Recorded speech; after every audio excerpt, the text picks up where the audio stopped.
अगर मैं तुमसे कहूं कि तुम्हारी जिंदगी का सबसे बड़ा भ्रम यही है कि तुम खुद को जागरूक समझते हो, तो अगर मैं कहूं कि तुम्हारे अंदर एक ऐसी शक्ति बैठी है जो तुम्हारे हर फैसले से पहले फैसला ले चुकी होती है, तो तुम सोचते हो, तुम चुन रहे हो, लेकिन शायद तुम सिर्फ उस चुनाव को स्वीकार कर रहे हो जो पहले ही हो चुका है। तुम्हारा सबकॉन्शियस तुमसे ज्यादा शक्तिशाली है।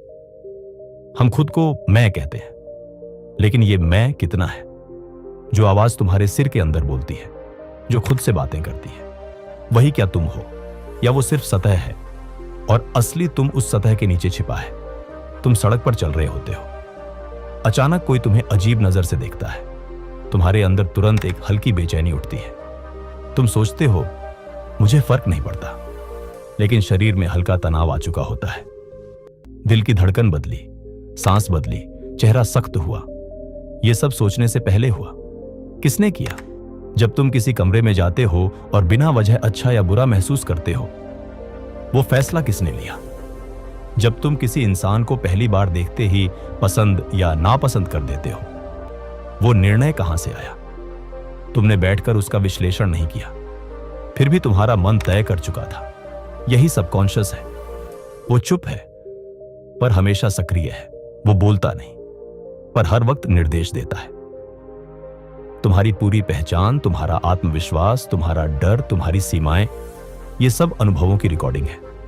बचपन में जो बार बार सुना, जो बार बार महसूस किया, जो बार बार झेला, वही धीरे धीरे तुम्हारे अंदर स्थायी प्रोग्राम बन गया। और प्रोग्राम का स्वभाव है दोहराना। अगर बचपन में तुम्हें बार बार रोका गया, चुप रहो, गलत मत बोलो, तुमसे नहीं होगा, तो बाहर से बड़े होने के बाद भी तुम्हारे अंदर एक अदृश्य ब्रेक लगा रहेगा। तुम बोलने से पहले झिकोगे, तुम मौके के सामने खड़े होकर भी पीछे हटोगे और तुम्हें लगेगा मैं ऐसा ही हूं। लेकिन तुम ऐसे पैदा नहीं हुए थे, तुम ऐसे प्रोग्राम हुए हो। सबकॉन्शियस तर्क से नहीं चलता, वो भावना से चलता है। जो चीज सबसे ज्यादा भावनात्मक थी, वही सबसे गहरी रिकॉर्ड हुई। इसलिए दर्द जल्दी बसता है, इसलिए अपमान सालों तक याद रहता है, इसलिए एक असफलता पूरी पहचान बदल देती है। और यही वजह है कि लोग अपने ही बनाए चक्र में फंसे रहते हैं। कोई बार बार वही रिश्ते चुनता है जो उसे चोट देते हैं, कोई बार बार वही गलत फैसले लेता है, कोई हर बार सफलता के करीब जाकर खुद को पीछे खींच लेता है। उसे लगता है किस्मत खराब है, लेकिन असल में उसका अंदरूनी प्रोग्राम उसे उसी जगह लौटा देता है जहां वो परिचित है। सबकॉन्शियस का पहला नियम है सुरक्षा। वो तुम्हें उस जगह रखना चाहता है जहां तुम पहले रह चुके हो, चाहे वो जगह दर्द से भरी क्यों ना हो, क्योंकि उसके लिए दर्द भी सुरक्षित है। अगर वो जाना पहचाना है, इसीलिए बदलाव इतना मुश्किल लगता है। तुम कॉन्शियस लेवल पर कहते हो मैं बदलूंगा, लेकिन अंदर बैठा प्रोग्राम पूछता है क्यों? अभी तक तो जिंदा थे। और वो तुम्हें वापस पुरानी आदत की तरफ धकेल देता है। तुमने कभी सोचा है कि जब तुम गाड़ी चलाना सीख रहे थे तो हर चीज पर ध्यान देना पड़ता था? क्लच, ब्रेक, गियर, शीशा। लेकिन कुछ महीनों बाद तुम गाड़ी चलाते हुए बातें भी कर लेते हो, क्योंकि वो काम सबकॉन्शियस में शिफ्ट हो गया। अब वही बात सोचो, अगर ड्राइविंग की तरह डर भी ऑटोमेटिक हो जाए तो, अगर असफलता की उम्मीद भी ऑटोमेटिक हो जाए तो, अगर खुद को छोटा समझना भी ऑटोमेटिक हो जाए तो, तुम्हारी पूरी रियलिटी उस फिल्टर से गुजरती है जो तुम्हारा सबकॉन्शियस बनाता है। दुनिया जैसी है वैसी तुम्हें नहीं दिखती। दुनिया तुम्हें वैसी दिखती है जैसे तुम अंदर से हो। अगर अंदर कमी है तो हर जगह कमी दिखेगी। अगर अंदर अविश्वास है तो हर इंसान संदिग्ध लगेगा। अगर अंदर डर है तो हर मौका खतरा लगेगा।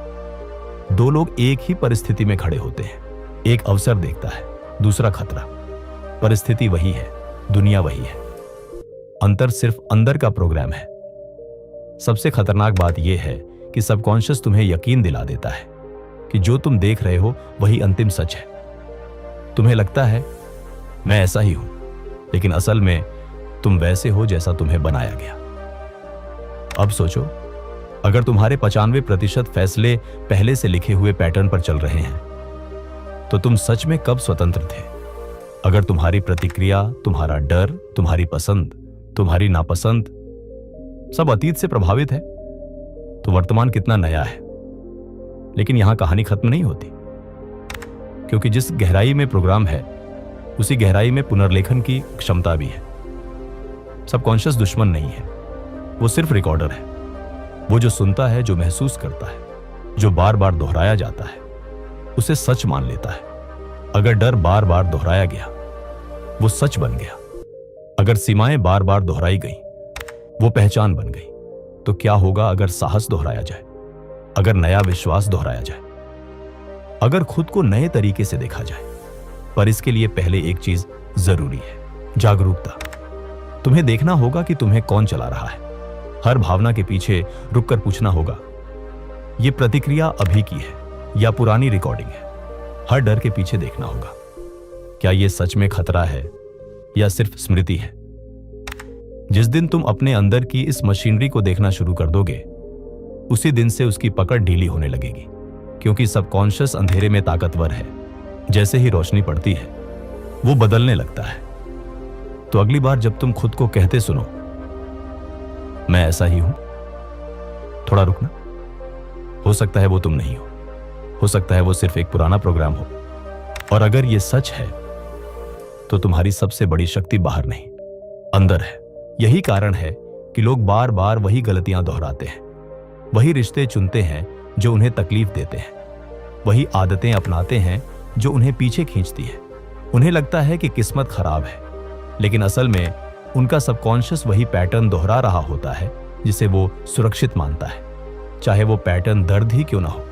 सबकॉन्शियस का काम तुम्हें सही या गलत की शिक्षा देना नहीं है, उसका काम है तुम्हें परिचित चीजों के दायरे में रखना।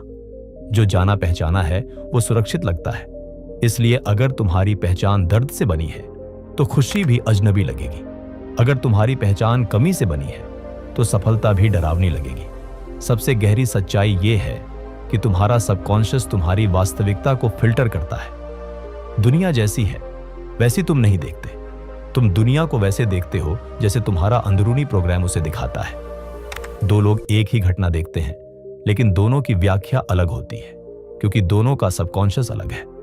तो फिर सवाल ये नहीं कि तुम्हारा सबकॉन्शियस शक्तिशाली है या नहीं, सवाल ये है कि क्या तुम उसे समझते हो? क्या तुम जानते हो कि तुम्हारे अंदर कौन सी कहानियां रिकॉर्ड हैं? कौन से डर तुम्हें चला रहे हैं? कौन सी यादें तुम्हारे फैसलों को प्रभावित कर रही हैं? जब तक तुम अपने सबकॉन्शियस को पहचानते नहीं, तब तक तुम खुद को पूरी तरह नहीं पहचान सकते। और जब तक तुम खुद को नहीं पहचानते, तब तक तुम्हारी आजादी अधूरी है, क्योंकि बाहर की आजादी का कोई मतलब नहीं अगर अंदर का प्रोग्राम तुम्हें नियंत्रित कर रहा हो। लेकिन एक और सच्चाई है, जिस सबकॉन्शियस ने तुम्हें सीमित किया है, वही तुम्हें मुक्त भी कर सकता है। वही गहराई जहां डर छिपा है, वहीं ताकत भी छिपी है। फर्क सिर्फ इतना है कि तुम उससे भागते हो या उसका सामना करते हो।